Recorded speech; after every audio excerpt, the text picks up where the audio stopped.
The transport ship descended through Earth's atmosphere, and Zixthar pressed his compound eyes against the viewing port. Below, he could see swirling white formations that the humans called clouds. His home planet never had clouds. Water simply appeared from distribution towers at scheduled intervals. Excessive atmospheric moisture, Marana observed, her crystalline body refracting the light into rainbow patterns. Their weather appears completely uncontrolled. Thul's webbed hands trembled slightly as he adjusted his breathing apparatus. The professor said this planet has a classification of 12. 12. My homeworld is only a class 2. What were we thinking? We were thinking about the cultural exchange credits, Zixthar reminded him, though his antennae twitched nervously. Besides, the humans have assured the galactic community that they will keep us safe. How dangerous can it really be? The ship landed with a gentle thud, and the boarding ramp extended. The doors opened, and immediately Zixthar felt something wrong. The air felt thick, heavy. He took a step forward and nearly collapsed. The gravity, Marana exclaimed, her usual calm voice cracking slightly. It is so strong. A human woman stood at the bottom of the ramp, smiling. She wore simple clothing and carried a large pack on her back. She did not seem bothered by the gravity at all. In fact, she stood perfectly straight, as if the planet was not trying to crush her into the ground. Welcome to Earth, she called out cheerfully. My name is Sarah Chen. I will be your guide during your stay. Please take your time coming down the ramp. I know the gravity takes some getting used to. Zixthar made his way down slowly, each step requiring effort. On his homeworld, he could leap 3 times his body height. Here, he felt like he was carrying rocks on his back. Marana followed, moving with careful precision. Thul came last, breathing heavily through his apparatus. 1 full gravity, Thul wheezed. Why do humans live with 1 full gravity? Sarah laughed, though she seemed confused by the question. What do you mean? This is just normal. What is gravity like on your worlds? Point 4, Zixthar said. Point 3, Marana added. Point 5. Thul finished miserably. Sarah's eyes widened. Oh, I did not realize. Well, you will build some muscle during your stay. She said this as if it was a positive thing, as if struggling to stand was somehow good. Now then, Sarah continued, adjusting the straps on her pack. Let me tell you what we have planned for today. We will start with a gentle walk through the nature preserve nearby. It is very beautiful this time of year, and the weather should be nice. Maybe 75 degrees? 75? Marana's voice rose in pitch. That is nearly the boiling point of Fahrenheit, Sarah interrupted gently. Sorry, I should have been clearer. That is about 24 Celsius. Very comfortable. Your temperature units are as chaotic as your planet, Marana muttered. As they walked toward the preserve entrance, Zixthar noticed Sarah's pack. It bulged with supplies. What are you carrying? He asked. Sarah glanced back at him. Oh, just the basics. First aid kit, emergency water, some snacks, a thermal blanket, a locator beacon, snakebite kit, and some other essentials. Snakebite kit? Thul's voice went up an octave. There are venomous creatures here? Well, yes, but probably not in this preserve. Probably. Sarah smiled as if this was reassuring. The path led into a forest. Trees rose high above them, their leaves creating patterns of light and shadow. The students had never seen so much plant life in one place. On their worlds, plants were carefully managed in designated growing zones. Here they simply grew everywhere, wild and uncontrolled. Your planet is very green, Zixthar observed. Thank you. Sarah seemed pleased. Earth has incredible biodiversity. This forest alone has hundreds of species of plants, insects, birds, and mammals. Hundreds of species in one location? Marana stopped walking. That seems ecologically unstable. Not at all. This is a very balanced ecosystem. Sarah pointed to a tree. See that? That is an oak tree. It provides food and shelter for dozens of species. And that bird up there? That is a crow. Very intelligent creatures. A sudden rustling in the bushes made all 3 students jump back. Zixthar's instinct screamed danger. Something was moving toward them. Something hidden in the vegetation. Sarah did not move. She simply watched calmly. A small, furry creature emerged, its tail bushy, its eyes bright. It sat up on its hind legs and looked at them. Vicious predator, Thul screamed, stumbling backward. Sarah laughed. That is just a squirrel. They are harmless. They eat mostly nuts and seeds. It has claws, Zixthar pointed out, his voice shaking. And teeth. Well, yes, but they do not attack people. Watch. Sarah pulled something from her pocket and tossed it near the squirrel. The creature grabbed it and ran up a tree with incredible speed. It moves so fast, Marana whispered. And it climbs. That is a pursuit predator adaptation.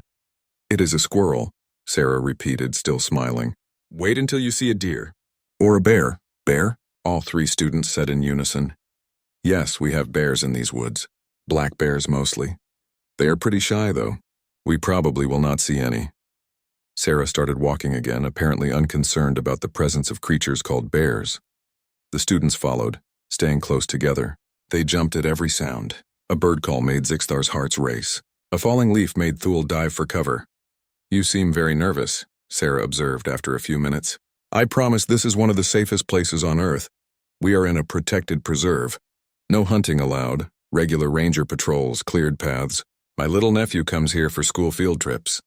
Your children come to a place with bears? Marana could not keep the horror from her voice. Well, yes. It is important for children to experience nature. Sarah said this as if it was completely reasonable. They walked for another hour. The students cataloged everything that seemed dangerous.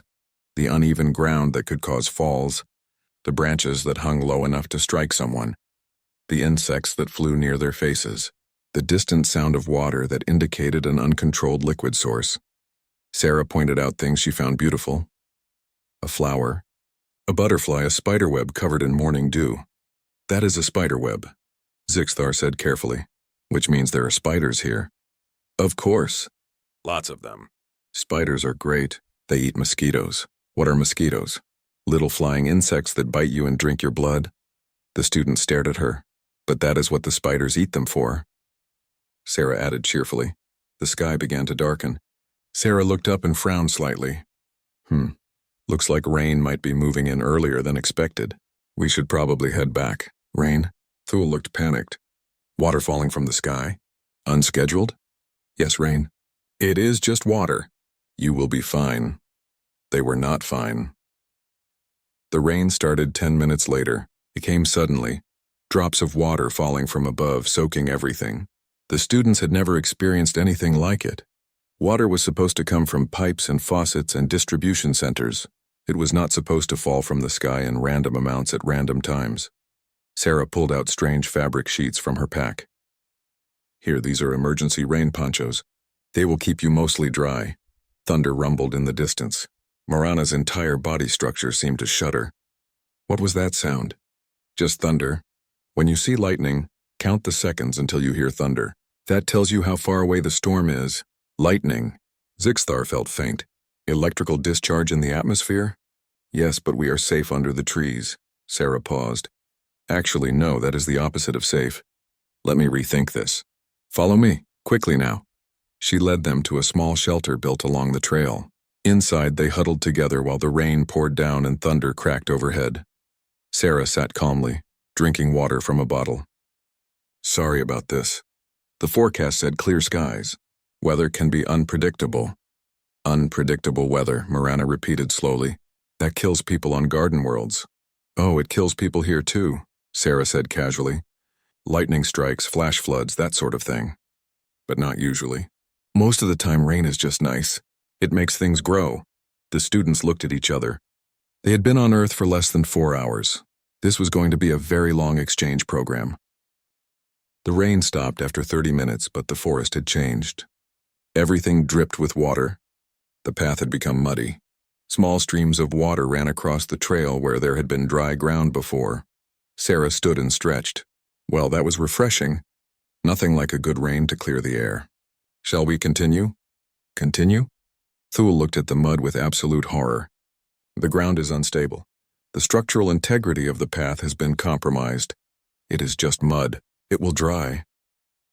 Sarah stepped out onto the path, her boots sinking slightly into the soft earth.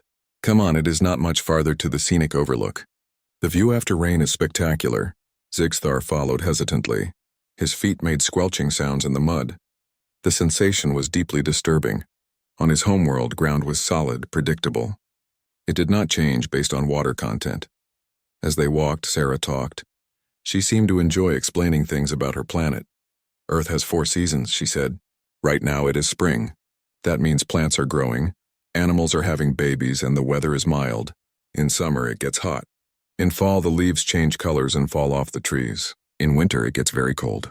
Sometimes water freezes and falls from the sky as snow. Frozen water falling from the sky. Marana processed this information with visible difficulty.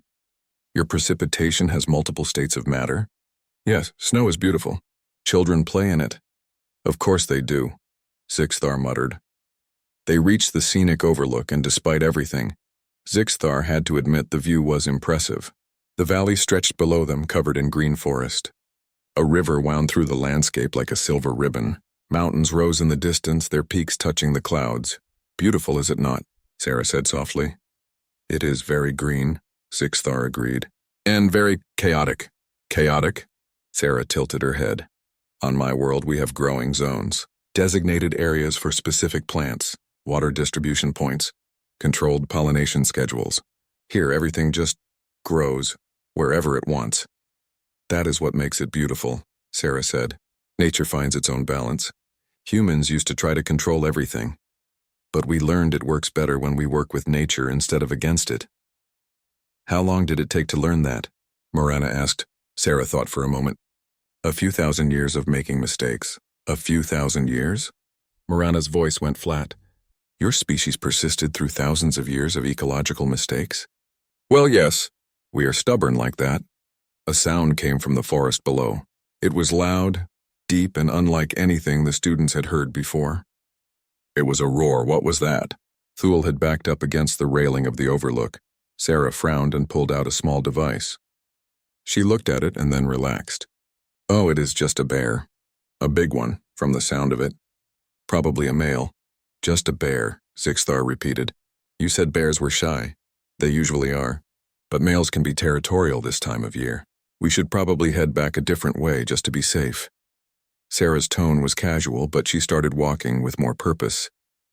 How large are bears? Marana asked, moving quickly despite the gravity. Black bears?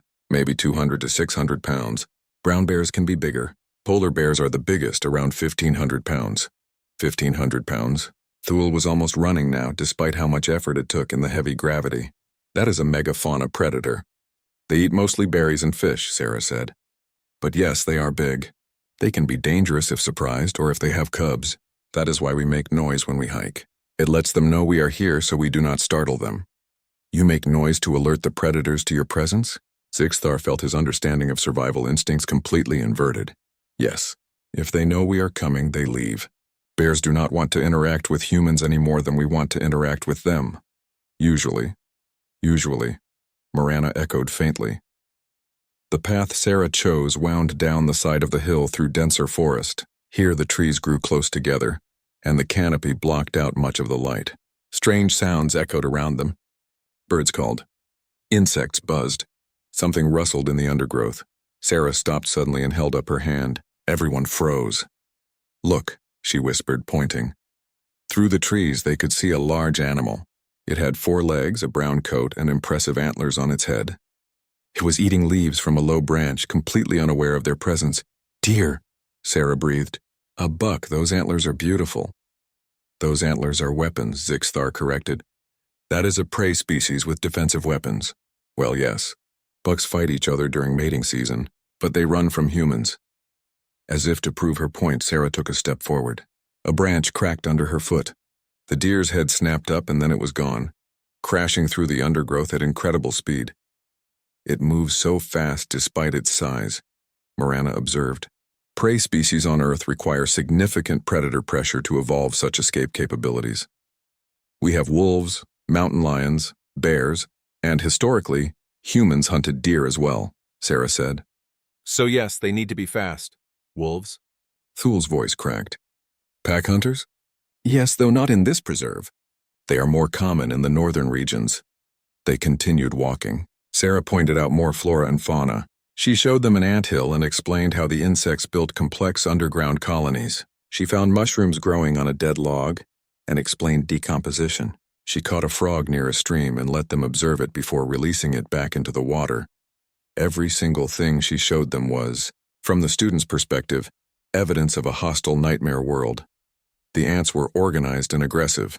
The mushrooms were decomposers that could break down dead matter, which meant powerful enzymatic processes. The frog had permeable skin that could absorb substances from its environment, which was both fascinating and horrifying. "Your planet is trying to kill everything on it," Thule said finally. "That is the only explanation." Sarah looked genuinely confused. "What do you mean?" "Predators, variable weather, uncontrolled plant growth, toxic decomposers, parasitic insects that drink blood, gravity that crushes you, electrical storms." Zixthar listed these on his appendages. "How did your species survive long enough to develop civilization?" Sarah was quiet for a moment. Then she smiled. "I suppose we are adaptable. And stubborn. And maybe a little crazy." She said the last part with a laugh. They emerged from the forest as the sun was setting. The sky turned brilliant colors, oranges and pinks and purples. The students stopped to stare. None of their worlds had sunsets like this. "Atmospheric particle diffraction," Marana whispered. "The light scatters differently here because of your atmospheric composition."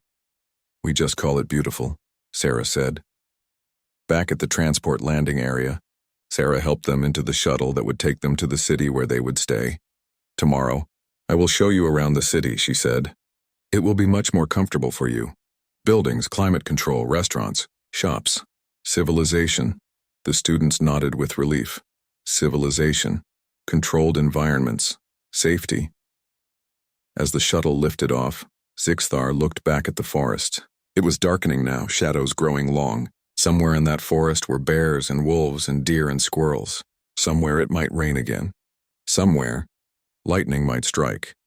And humans called this a gentle hike and a relaxing nature walk. He pulled out his datapad and began typing his report for the university. Day 1. Earth classification. 12 status confirmed. Multiple hostile elements encountered, including uncontrolled weather, megafauna predators, and unstable terrain. Human guide appears immune to danger sense. Survival probability decreasing. Please send extraction team if no contact within 7 days. He paused, then added one more line. Humans claim tomorrow will be safer because we will be in the city. I do not believe them, Marana read over his shoulder. You should mention the atmospheric moisture variability. And the aggressive prey species, Thule added. Zixthar sighed and continued typing. This report was going to be very long. Through the shuttle window they could see the lights of the human city in the distance. It glowed against the darkening landscape, thousands of lights creating patterns against the night. Sarah had fallen asleep in her seat, her head leaning against the window. She looked peaceful, completely relaxed. How could anyone relax on a planet like this? The students looked at each other. They all had the same thought, though no one said it aloud. They had signed up for a 6-week exchange program, 6 weeks on Earth. They were never going to survive. The hotel room was, by human standards, basic. By the students' standards, it was still alarming. The building is 150 meters tall, Marana said, looking out the window at the city below. Constructed on a fault line. I checked the geological surveys. This entire region experiences seismic activity. The humans build tall structures on unstable ground. Thule was curled in the corner of his room, breathing through his apparatus with difficulty. Why? Because the view is nice, apparently, Zixthar said. He had tried to sleep, but the sounds of the city kept him awake. Cars honking, sirens wailing, music playing. Human cities were loud. Sarah had promised to meet them in the hotel lobby at 9 in the morning. When they arrived, she was already there, holding a large cup filled with dark liquid. Steam rose from it. Good morning, she said cheerfully. Did you sleep well? No, all 3 students said together. Oh, sorry to hear that. Maybe you need coffee. She held up her cup. This is coffee. It is made from roasted beans. It has caffeine, which helps humans wake up. Caffeine is a pesticide compound, Marana said. Plants produce it to poison insects that try to eat them. Yes, but it tastes great and gives you energy. Sarah took a long drink. Want to try some? You consume poison for energy? Zixthar felt his antennae droop. Why not just rest when tired? Because there is too much to do. Sarah laughed. Come on, I will buy you breakfast. There is a great place a few blocks away. The walk through the city was overwhelming. Humans were everywhere, moving quickly despite the gravity. Vehicles rushed past on the streets, missing each other by what seemed like tiny margins. Tall buildings blocked out the sky. Sarah led them to a small restaurant. Inside it smelled strange. Rich and complex and completely foreign. This is a diner, Sarah explained. Very casual, great food. The owner is a friend of mine. They sat at a table and Sarah handed them menus. Zixthar looked at the list of items with growing concern. Eggs, he read aloud. Those are bird reproduction cells. Yes. Scrambled eggs are delicious. Bacon, what is bacon? Cured meat from pigs. You eat meat? Thul's voice rose sharply. You are predators? Sarah blinked. Well, humans are omnivores. We eat both plants and meat. Wait, are your species not omnivores? No, Marana said firmly. My people consume mineral solutions and light energy. Thul's people eat aquatic plants. Zixthar's people eat fungal growths and nectar. Oh. Sarah looked at the menu with new understanding. Oh dear, this is going to be difficult. We have salads? And fruit? In the end, the restaurant staff managed to find things the students could eat. A plain salad for Thul. Some fruit for Zixthar. A mineral water for Marana, though she complained it had too many dissolved organics. Sarah, meanwhile, ordered something called a breakfast burrito. When it arrived, it was massive. It contained eggs, bacon, cheese, peppers, and something called salsa. The red sauce, Zixthar said carefully. What is in it? Tomatoes, onions, jalapenos, cilantro, lime juice. Jalapenos? A type of pepper. They are spicy. Spicy? They contain capsaicin, which creates a burning sensation. Some people find it pleasant. The student stared at her. You eat something that causes pain, Marana said slowly. Deliberately. It is not really pain. It is more like a pleasant burning. Hard to explain. Sarah took a bite and smiled. So good. A large dog walked past the window outside, led by a human on a leash. Zixthar jumped, nearly knocking over his water. That is a predator. That is a golden retriever, Sarah said calmly. They are very friendly. People keep them as pets. Pets, Thul repeated. You domesticate predators and keep them in your homes. Dogs are not really predators anymore. We bred them over thousands of years to be companions. They are very loyal. You genetically modified a predator species to make it friendly. Marana's crystalline structure seemed to pulse. That is both impressive and terrifying. We did the same with cats, but they are less modified. Cats are still pretty wild. Sarah said this fondly, as if it was a good quality. After breakfast, Sarah took them to a park in the center of the city. Children were playing on metal structures, climbing and swinging and sliding. Parents watched from benches, completely unconcerned that their offspring were dangling from bars 3 meters above the ground. Those juveniles are at significant height, Zixthar observed. Where are the safety restraints? They do not need restraints. Children are good at climbing, and the ground below is soft in case they fall. In case they fall? Thul's voice went up an octave. This is considered acceptable child care? Of course. Children need to play. It helps them develop coordination and confidence. A child, no more than 6 years old by appearance, climbed to the top of the structure and waved at them. Then the child grabbed a bar and swung, releasing and catching another bar in midair. That juvenile just launched itself through the air, Marana said. With no safety equipment. That is called playing on the monkey bars, Sarah explained. It is fun. Your species' definition of fun requires risk assessment recalibration, Marana muttered. They continued through the park.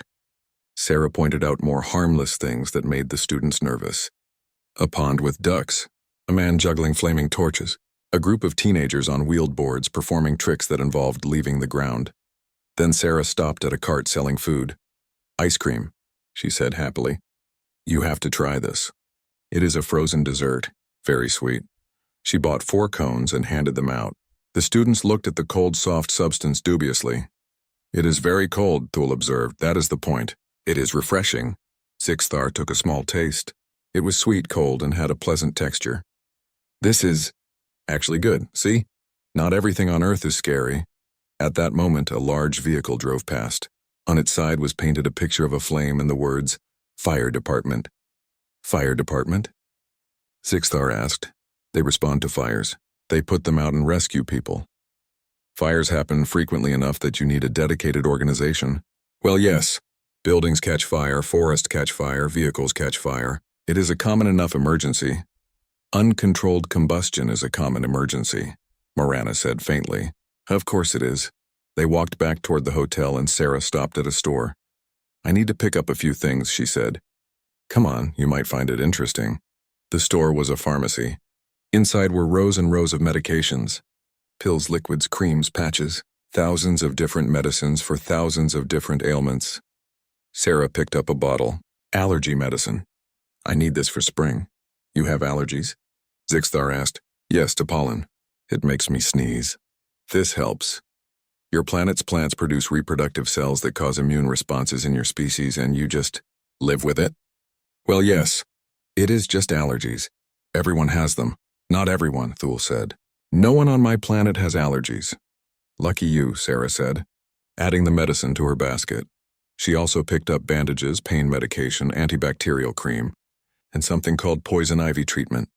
Poison ivy? Zixthar asked nervously. A plant that causes an itchy rash if you touch it. Very common in forests. The plants are hostile too. Thule whimpered. Back at the hotel, Sarah said goodbye for the evening. Tomorrow we will visit a museum. You will learn all about Earth's history. It is fascinating. After she left, the students gathered in Zixthar's room. The city is not safer, Thule said immediately. It is just a different kind of dangerous. Humans consume toxins recreationally, Marana listed. They keep predators as companions. They allow their juveniles to engage in high-risk activities for fun. They live with regular exposure to allergens, pollutants, and combustion events. And they consider all of this normal. The human Sarah seems genuinely kind, Zixthar said thoughtfully. She is trying to help us understand her world. But I do not think she realizes how insane it all sounds to us. Because to her it is not insane, Marana said. This is her normal. She grew up here. She adapted to it. Adaptation, Zixthar repeated. That is the key, is it not? Humans do not just survive Earth, they adapt to it. They make it their home. But at what cost? Thule asked. Look at all the defenses they need. Medicines for allergies, departments for fires, hospitals on every corner, warning labels on everything. They have built an entire infrastructure just to survive their own planet.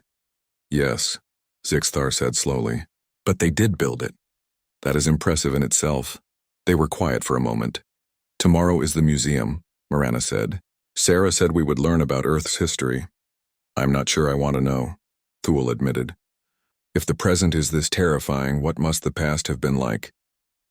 Zixthar looked out the window at the city lights. Somewhere out there, humans were eating spicy food and drinking coffee. They were walking their domesticated predators. They were living their lives on a planet that seemed determined to kill them, and they were thriving. I want to understand, he said quietly. I want to know how they did it. How they went from prey animals hiding in caves to a spacefaring civilization. There is something important here. Something we are missing. Or something they have that we do not, Marana suggested. What? I am not sure yet.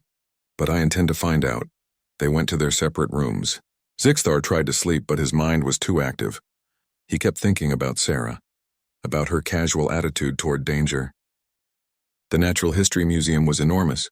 The building itself stretched across several city blocks, its architecture grand and imposing.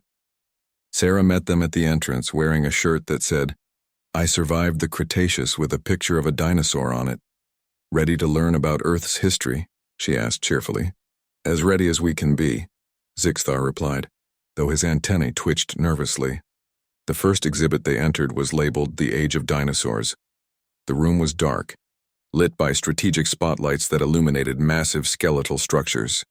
Thule stopped walking. He simply stopped and stared upward at the skeleton looming above them. That, he said quietly, is not real. That is a Tyrannosaurus rex, Sarah said. Well, a cast of one.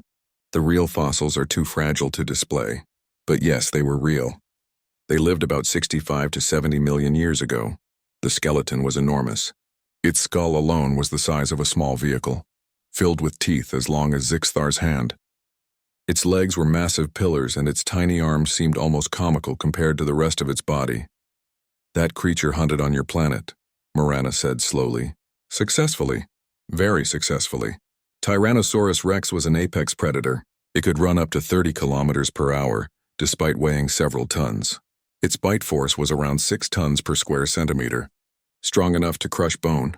What happened to them? Zixthar asked, unable to look away from the massive jaws. Extinction event. A meteor struck Earth, causing massive climate change. It killed about 75% of all species on the planet. 75%? Morana's voice went flat. A single event eliminated 3/4 of your planet's life? Yes, but life recovered. It always does on Earth. Sarah moved to another display. Come see this. This is even more interesting. The next skeleton was smaller but no less terrifying. It had long curved claws and a distinctive sickle-shaped claw on each foot. Velociraptor, Sarah said. Pack hunters. Very intelligent for their time. They could work together to take down much larger prey. Pack-hunting predators with tool-like claws, Thule whispered. And you said life recovered? Does that mean there are still creatures like this? Well, birds are the descendants of dinosaurs. So technically, yes, birds? Zixthar thought about the small, feathered creatures he had seen in the park. Those tiny things? Evolution is amazing, is it not? The terror of the Cretaceous period became robins and sparrows. Sarah smiled, though some birds are still pretty fierce. Cassowaries, for example, can be quite dangerous. Of course they can, Morana muttered. They moved through different time periods. Sarah showed them the fossils of creatures from Earth's ancient seas. Trilobites, ammonites, massive marine reptiles called mosasaurs. Your oceans were also full of megafauna predators, Zixthar observed. Still are. Sharks, orcas, giant squids. The ocean is fascinating. They reached an exhibit about mass extinctions. A display board listed them. The Ordovician extinction, the Devonian extinction, the Permian extinction, which killed 96% of all marine species, the Triassic extinction, the Cretaceous extinction. 5 major mass extinctions, Morana read. And your planet still has life. Life is resilient, Sarah said simply. It finds a way. The next section was about the Ice Age. Sarah explained how Earth's climate had shifted, how glaciers had covered much of the northern continents, how species had adapted or died. And humans lived through this? Thule asked. Oh yes, humans evolved during a period of intense climate variability. The Ice Age actually shaped a lot of our evolution. We had to adapt to rapid environmental changes. Different groups of humans spread across the world, surviving in deserts, tundras, rainforests, mountains, everywhere. That explains a lot, Zixthar said quietly. They entered a new exhibit called Human Evolution. Here, Sarah's enthusiasm grew even stronger. This is my favorite part, she said. Look, this shows our ancestors. The displays showed skeletons and reconstructions of various human ancestors. Australopithecus, Homo habilis, Homo erectus, Homo neanderthalensis, and finally Homo sapiens. Your species went through multiple evolutionary stages, Morana observed, and not all of them survived. No, Sarah agreed. Neanderthals died out about 40,000 years ago. We are not sure exactly why, but Homo sapiens survived and they did not. Some scientists think we simply outcompeted them. Others think climate change played a role. Maybe both. You outcompeted another human species into extinction? Zixthar felt a chill that had nothing to do with the museum's climate control. Possibly, or we interbred with them. Modern humans actually carry some Neanderthal DNA. They are not entirely gone. Sarah moved to another display. But here is what I really want to show you. This explains how humans became dominant on Earth. The display was titled Persistence Hunting. Early humans were not the strongest, Sarah explained. We were not the fastest. We did not have claws or fangs, but we had something else, endurance. She pointed to a video playing on a screen. It showed a recreation of ancient humans hunting. They were following an animal, an antelope-like creature. The animal would run away, fast and powerful, but the humans just kept walking. Hour after hour, the animal would stop to rest, overheating. The humans would appear again. The animal would run. The humans would follow. Eventually, the prey would collapse from exhaustion and heat, Sarah said. Humans can sweat. Most mammals cannot cool themselves as efficiently. Humans can run for hours, days even, in heat that would kill most animals. We would just follow our prey until it died of exhaustion. The students watched in horror. That is terrifying, Thule said. You are endurance predators. Were, Sarah corrected. We do not hunt like that anymore. But yes, that is how our ancestors survived. We chased down faster, stronger animals by simply never stopping. Like a horror story, Zixthar said. The monster that never stops following you. Sarah laughed. I never thought of it that way, but yes, I suppose so. Another display showed human throwing ability. Sarah explained how humans were the only species that could throw objects with such accuracy and force. We can throw projectiles at over 150 kilometers per hour, she said. Our shoulders, our arms, our brains all evolved to make us exceptional throwers. We weaponize projectiles, spears, rocks, later arrows, and bullets. We could kill from a distance. Ranged weapons, Marana said. That is a significant tactical advantage. It is how we survived against larger predators. A lone human against a bear or a lion? The human might lose. But humans with spears working together, coordinating, we won. Every time. The next section showed the development of human technology. Stone tools, fire, clothing, agriculture, cities, writing, mathematics, medicine, engineering. You mastered fire, Zixthar said, looking at a display showing ancient humans sitting around a campfire. You controlled combustion. Fire was huge for human development, Sarah agreed. It let us cook food, which made more nutrients available. It kept us warm in the Ice Age. It protected us from predators. It let us work after dark. Fire changed everything. You controlled one of your planet's most dangerous elements, Marana said slowly. You turned a threat into a tool. That is very human, Sarah said with a smile. We do that a lot. The final section of the human exhibit showed more recent history. Agriculture and domestication. Sarah explained how humans had taken wild plants and animals and selectively bred them over generations. We turned wolves into dogs, she said, pointing to a display showing the evolution from wolf to various dog breeds. We turned wild grasses into wheat and corn. We took wild bananas, which were mostly seeds, and bred them until they became the bananas we eat today. We reshaped other species to suit our needs. You performed genetic engineering before you understood genetics, Marana said, her voice filled with something like awe. We did not call it that, but yes, trial and error over thousands of years. They moved to a section about human civilization, empires rising and falling, wars, plagues, disasters. And through it all, humanity growing in numbers and technology. The Black Death killed a third of Europe's population, Sarah said, pointing to a display, but humans recovered. We always recover. Your species has experienced repeated catastrophes, Thule said. Any one of these would have ended civilization on our worlds. But you kept going. We are stubborn, Sarah said. And we are good at adapting. That is our real strength. Not physical power, but mental flexibility. We can survive anywhere. Eat almost anything, adapt to any climate. We are generalists. We are survivors. The final exhibit was about space exploration. Pictures of rockets, satellites, space stations, humans walking on their moon, probes sent to other planets in their solar system. We looked at the sky and wanted to go there, Sarah said softly. We built machines to escape our own planet's gravity. We walked on another world, and now we are here talking to you, part of the galactic community. Zixthar stared at a picture of a human astronaut on the moon. The figure looked small against the vast, empty landscape. But they had gone there. They had left their death world and reached out to the stars. You survived extinction events, he said slowly. You survived the Ice Age. You outcompeted other human species. You mastered fire and tools and agriculture. You endured plagues and wars and disasters. And then you decided all of that was not enough. The morning started quietly. Sarah had taken them to a cafe for breakfast, and they sat outside in the warm sunshine. The students had grown somewhat accustomed to Earth's heavy gravity over the past few days. They no longer struggled quite so much with simple walking. Tomorrow is your last day, Sarah said, sipping her coffee. How are you feeling about the experience? Terrified, Thule said honestly, but also enlightened. I have filled 17 data files with observations, Marana added. My university will be analyzing them for years. I keep thinking about persistence hunting, Zixthar said. About humans just following and following until their prey collapsed. It has changed how I see everything here. Sarah smiled. I am glad you found it educational. Today I thought we could just walk around the city. See some shops, maybe visit a park. Something relaxing after all the intense museum exhibits. Relaxing, Thule repeated doubtfully. On Earth, they finished their breakfast and started walking.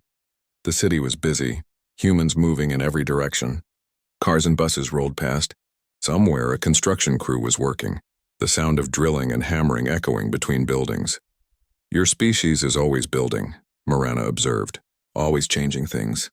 We like to improve, Sarah said. Sometimes too much, maybe.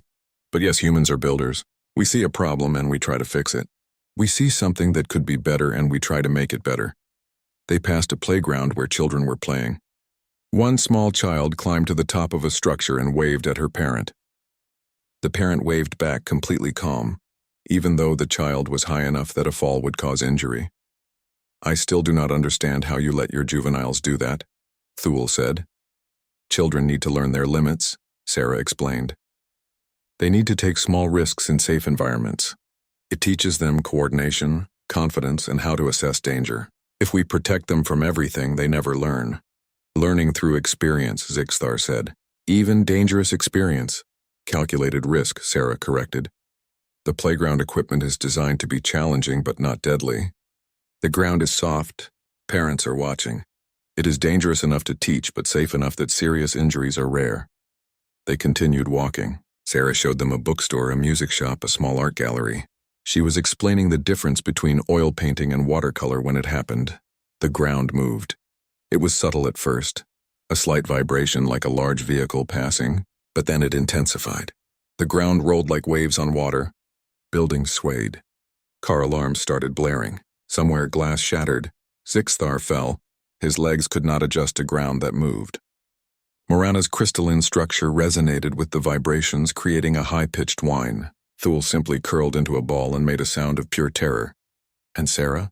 Sarah immediately crouched down, one hand on Zixthar's carapace to steady him. Earthquake, she said calmly. Stay low.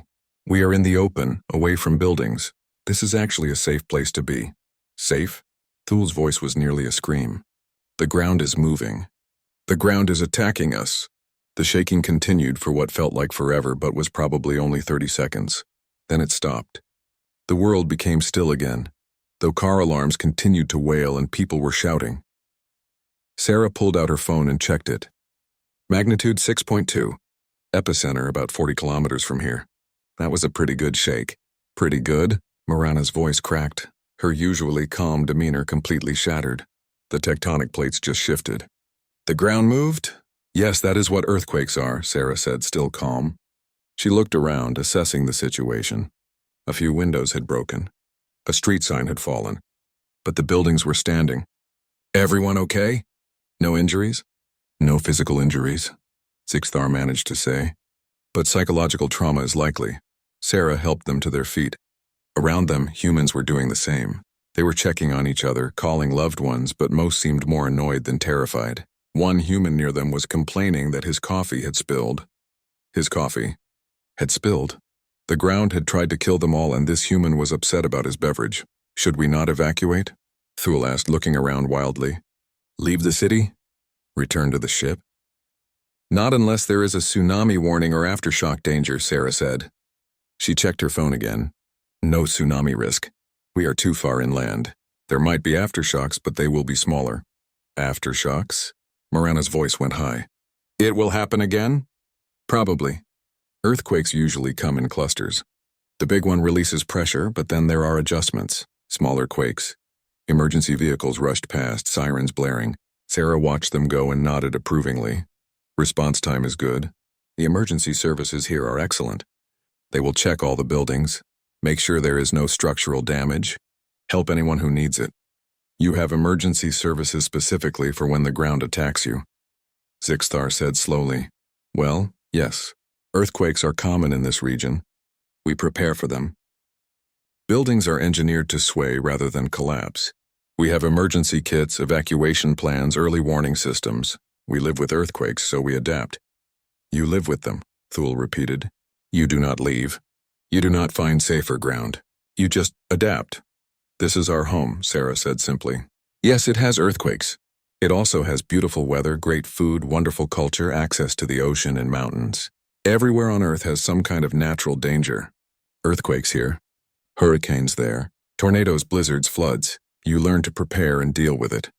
A woman walked past with a dog on a leash. The dog seemed excited by all the commotion, tail wagging. The woman was talking on her phone, reporting that she was fine to whoever was on the other end. The predator pet is not even scared, Morana observed. It is happy. Dogs do not really understand earthquakes, Sarah said. They just know something exciting happened. More emergency vehicles passed. Fire trucks, ambulances, police cars. Sarah explained that they were checking the entire city. making sure everyone was safe, that no gas lines had ruptured, that no fires had started. After the earthquake, you check for fire, Zixthar said, because earthquakes can cause fires. Yes, broken gas lines damaged electrical systems. It is a secondary danger. But we prepare for that too. That is why the emergency response is so quick. They walked slowly back toward the hotel. Sarah kept checking her phone, reading updates. The damage was minor. A few broken windows, some fallen objects, one collapsed wall in an old building. No deaths, few injuries. How? Thule asked. How is anyone alive? The ground moved. Buildings swayed. Engineering, Sarah said.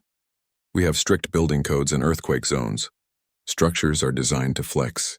They sway with the earthquake rather than fighting it. It looks scary, but it is actually the buildings doing exactly what they are supposed to do. You designed buildings to move, Morana said softly. You encountered a force of nature that destroys rigid structures, so you made your buildings flexible. Exactly. We learned from past earthquakes. We studied what failed and what survived. We improved. That is what humans do. They reached the hotel. The staff were already inspecting the building, checking for cracks or damage. They waved at Sarah and gave a thumbs up. Structure was sound. Inside, they returned to Zixthar's room. The students collapsed into chairs, exhausted from the adrenaline. This is what you live with, Zixthar said quietly. Every day, the ground might move. The weather might change suddenly. A predator might appear. Your own plants might poison you. And you just live with it. Yes, Sarah said. She sat down across from them. I think I am finally understanding what this week has been like for you. To us, this is normal. We do not think about it. But to you, it is constant danger. Everything here is dangerous, Thule said. Everything. But you have adapted to all of it. You have built systems and structures and knowledge to survive. No, not just survive, to thrive. We do not see ourselves as special, Sarah said softly. We are just people living our lives. But I guess when you compare Earth to garden worlds, yes, we have adapted to a lot. You turned a Deathworld into home, Morana said. That is what we have been missing. We kept thinking about how deadly Earth is, but to humans it is not a Deathworld. It is just home. You belong here. You evolved here. Every danger here shaped your species into what you are. Zixthar stood and walked to the window. Outside, the city was already recovering. Crews were cleaning up broken glass. Engineers were inspecting buildings. Life was returning to normal. On my world, he said slowly. If we had an earthquake like that, it would be a catastrophe. Our cities are not built for it. Our people would panic. We would need emergency assistance from off-world. But here, you had it handled in minutes. Because you have done this before. Because you prepare for it. Because you expect it. Earth does not give you a choice, Sarah said. You adapt or you die. Our ancestors adapted, and they taught us to adapt. The persistence hunting, Zixthar continued. The endurance. The ability to eat almost anything. Survive in any climate, recover from disasters. It all makes sense now. Earth demanded it, and humans delivered. He turned back to face them. I came here thinking Earth was too dangerous for life. But I was wrong. Earth is not too dangerous for life. Earth is dangerous enough to create humans, and humans are